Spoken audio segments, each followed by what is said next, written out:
That works for me too. So I'm going to go up here. Okay. He caught me off guard with that song, and I'm going, I hadn't even started talking, I'm about to lose it.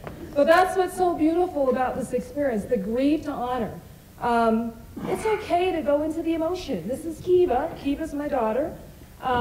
She came into the world October 13, 1999, and she left our playing ground in 2000. It was actually on St. Patrick's Day. So we'll be talking about her today.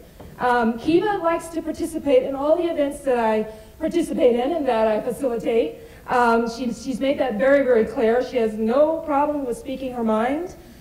She has been very present as far as saying, hey, Mom, I'm here, and showing up in so many different ways. And so just to let you know a little bit about myself, my name is Lavonne Shirkey, like Alex said, and I am a spiritual consultant as well as the founder of Grieve 2, the number 2, Honor. And my passion and my purpose, and I'm absolutely clear about this, is working with moms and dads that have experienced the death of a child and assisting them in living again, because there's so much pain and so much hurt with this thing called death. I mean, it's such an interesting word. And so you'll hear me say death, you'll hear me say deceased, you'll hear me say passed on. And in my world, in the realm that I live in, I consider that what I call the transitioning point. And for me, it's a change of form. Okay? So a change from the physical into another form. And she continues to thrive and do very, very well. Do I still get emotional when I see her picture? Absolutely. Am I going to cry tonight? Yeah, most likely. But what I also know is that I'm not alone. What I also know is that she works with me and that we are a team, and we have ways and systems that we've developed as a team to assist people that are experiencing that feeling of loss. Now, what I'm experiencing is not just mommies and daddies coming to me. I'm experiencing people grieving divorces and grieving the loss of a job and grieving this and that. And it's been beautiful to see this beautiful, divinely guided system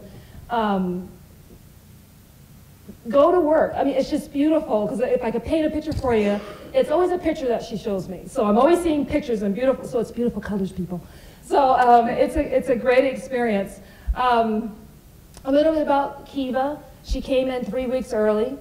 I was a little bit nervous about that because I've had children before and they all came on time, if not a little bit later, because they just love hanging out in mama's womb. Okay. So I got a little bit nervous about that. We got to the hospital and the doctors just said there's something going on, there's something wrong. I don't know what's going on, but there's something not working. And it's her heart. But this is a situation where, you knock it off over there, because I'm working on the tears over here. And this is a situation where they said it will heal itself. And so we had her transported over to the PICU, the NICU. They go to the NICU first. And sure enough, within 2 days, the heart condition was fine. A few days later, they said, we just want to keep her an observer for a little bit, just make sure everything is functioning the way that it deserves to be functioning. And a doctor just happened to be walking past her little bed there. And he said, well, this is interesting, because when she was born with what they call cafe au latte pigmentation on the body. So, and I'll explain to you what that is in a minute. And he said, I've never seen this before, but I've heard of this before. And so he calls NIH. How many of you know who NIH is? Yeah. And NIH said, well, look for A, B, and C. And then you know you have this particular syndrome. It is called McCune-Albright syndrome. And so the doctor, on his own time, just decided, I'm going to check for all these different things. Well, he contacted NIH and said, well, not only does she have A, B, and C, but she has D, E, F, and G.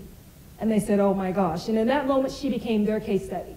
And so NIH facilitated all of her care because Primary Children's had absolutely no idea how to take care of her.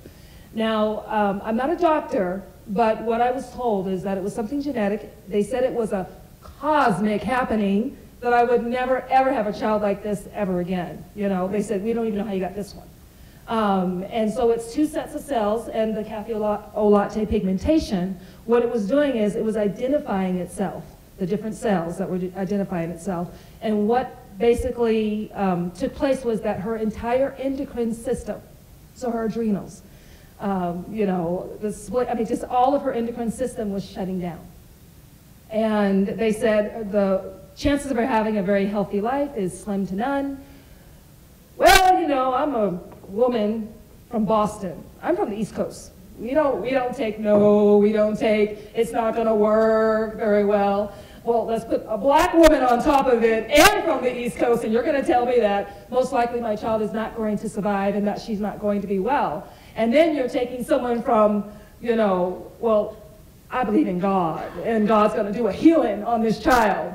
And the doctor looked at me like, well, I don't know, I don't think that's gonna, I said, no, I don't wanna hear anything you have to say. I don't want to hear anything negative. I don't want to hear anything. Julie knows. She was there with me. Heidi knows. Heidi was there with me.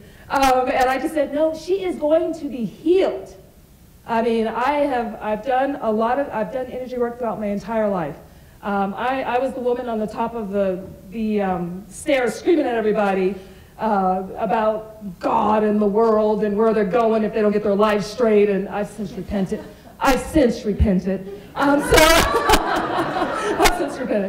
And so I'm just like, this is going to happen. She's going to be healed. And at that time, I was doing Reiki, and I'm a Reiki practitioner, a master. I've taught the classes.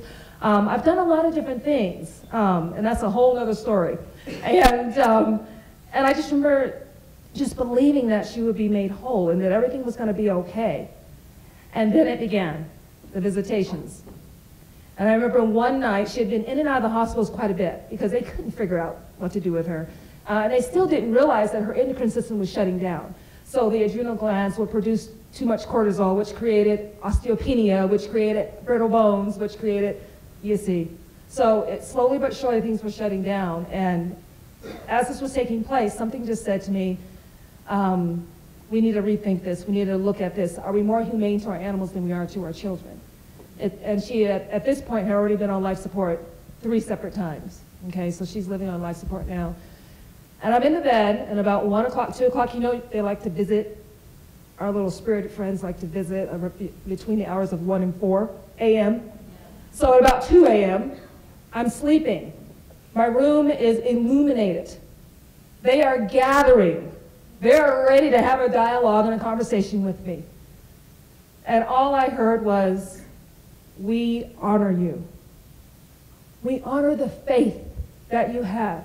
We honor the belief that you have, that there is something so divine and so sweet that could literally take all of that from her and restore her physical body, and that she could remain here with you.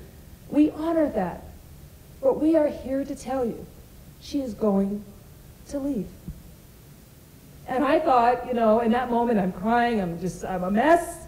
But at the same time, I'm going, why would they take the time to come and tell me that? And my words were, how sweet of them. You know, I just thought that was such an honor and such a blessing to have something like that occur. And I was like, okay, you know, whatever. And I go back into the hospital and I'm talking to Kiba, and I'm blessing her body, and I'm doing my Reiki, and I'm doing everything that I can do to take away the pain. At this point, they'd already started her on morphine, and she was about 7 pounds. A 5-month-old baby, 7 pounds on morphine. Something wasn't right. But a lot of the other doctors wanted to keep her there. And I said, oh, no. She's not going to be the guinea pig. You're not going to learn it through her. Her body's shutting down. She's in pain. And you know, when you go to the hospitals, they have the monitors up there. So you can see when the blood pressure was going up. You could see when the heart was beating way fast. You could see when the blood pressure. And another night, I go home, and I'm just like, okay, something's got to give. Let me know when I need to do this. When do I go to the ethics board? This would be the 2nd time going to the ethics board at Primary Children's Hospital. And again, I went to sleep. And guess who visited me this time? She did. Because she was on life support. And she said, be my voice. Be my voice. I'm ready to go. And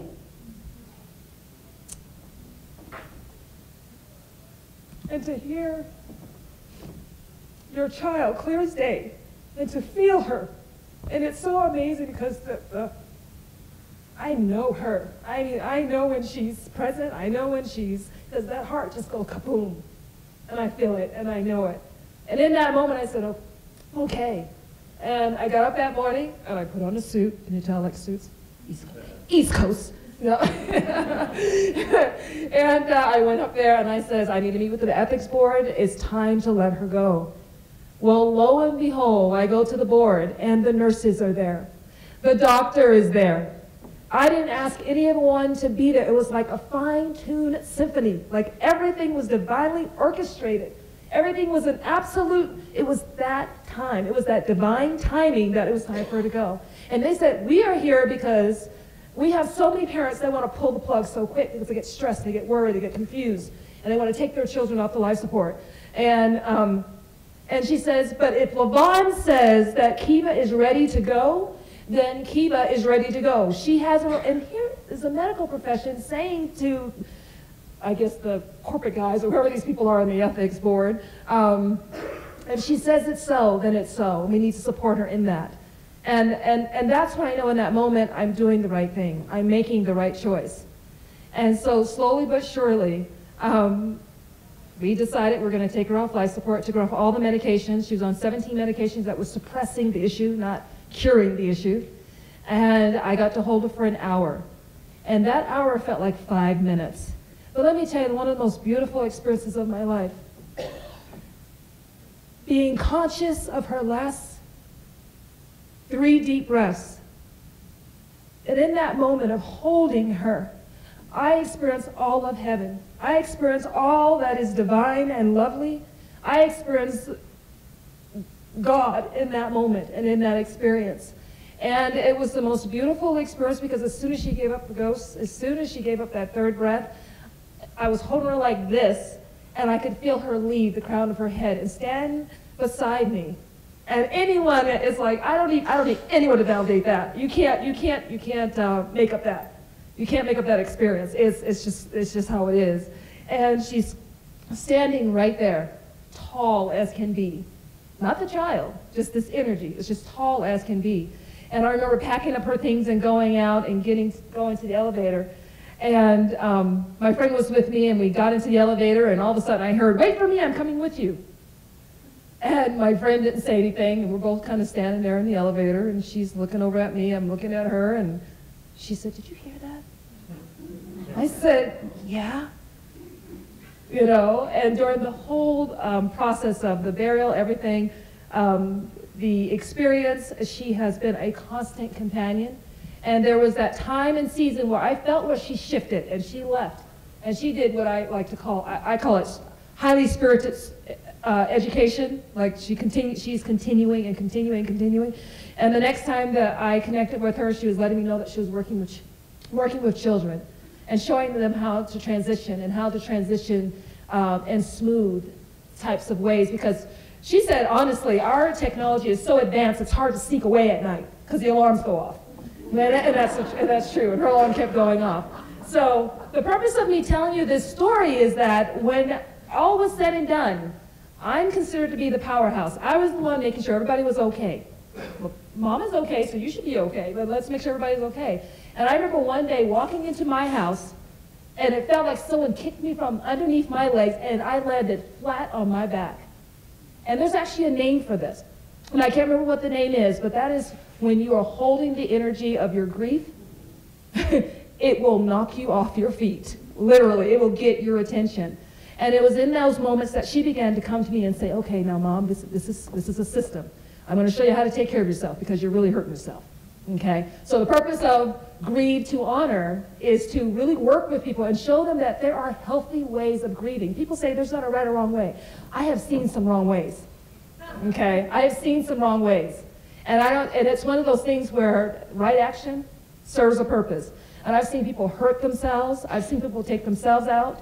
And I think it is absolutely imperative that people know that there are healthy ways, there are healing ways, and there are ways of honoring themselves and honoring the deceased one, or the one that is in transition. Okay? And so anyway, I think that's all I've got to say. Anyone, I think I'm good on that. But again, I'm here to support and serve you. If you want to know more about what it is that I do, because I do a lot of things that I'm committed to being about on this planet. I have information out there. I'll be out there during the break. You can come talk to me. but I'm here to assist you in being well, okay, and to heal well, and to walk through this life in ways that honor you. Now, everyone's been doing a spin on the 1111. Okay, so here's mine, okay? And what's so beautiful is that there is so much truth in this room. What's wonderful is that you don't have to believe any of it. And that's the beauty of it. And that's what 1111 is all about. That you can literally choose for yourself to take a bit here, take a bit there, take a bit there, and know that it's absolutely okay because your life is divine by design, okay? And you are the designer. So 1111 for me is stepping outside of my old way of being and stepping into the truthfulness of who I am, and to walk through those pillars, 1111, your pillars, and step into your mastery. No more asking the question, what should I do? Who am I? What am I about? No, step through and be that. Thank you.